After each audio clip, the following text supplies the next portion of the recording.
Welcome to Khetz tutorials, and in this video we'll be doing question 15 from 1.4 exercises in James Stewart calculus.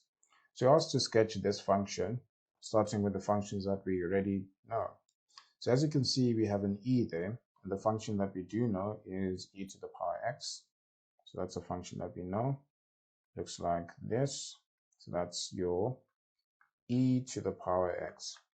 Now if we reflect this about the y-axis, then we're going to get e to the minus x, which is in this function. So let's start there. You can start anywhere, but I'd like to start here.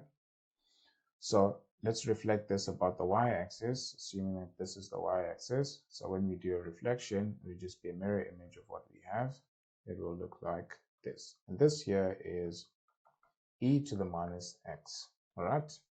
Then we're going to multiply this by a negative half. So when we do that, or when we multiply this by negative half, then it is going to affect all of the y values. So this 1 here will essentially now become a negative half. So our function will now look like this. So first part, we did a reflection about the y. Then next, we're multiplying by negative a half.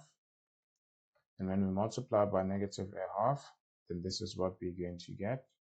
We're first going to have a decrease. So let's start with multiplication by a half. First, we're going to have a decrease in amplitude. Over there, as I said, we're going to have a half. So if we start with just a half e to the minus x, that is what it would look like. Then if we negate all of the y values, that is a reflection about the x-axis actually. So negative a half would have done two things. So instead of doing two things at once, I just decided to split it so that I show you what half does to the function. Then next, we're going to consider the effect of the negative that's in front. So that leads to a reflection about the x-axis. So let's say this is the x-axis. Then we're going to have a reflection of the function there. It would look like this. This is negative a half now. And this function here is negative a half e to the minus x. So we started with e to the power x. Then we reflected that about the y. We got e to the minus x. Then we multiplied that by a half, and that affected each y value. It basically scaled it by a factor of 2 downwards, multiplied by a half. Then we reflected this about the x, and that is from the negative that affects everything, or the whole function. And we now here at this point where we have negative a half e to the power minus x. Okay, so this is where we are right now. And we have one extra step, which is moving the graph 1 unit up. So this 1 there, or the addition of any number, shifts your graph up or down. In this case, we have a positive 1, so it'll shift our graph up by 1 unit. So if we were at a half, negative a half to be specific, and we add a 1 to that, we're going to end up at a half, positive a half.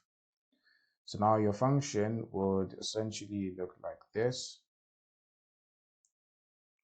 It would still be the same, but now it's been shifted up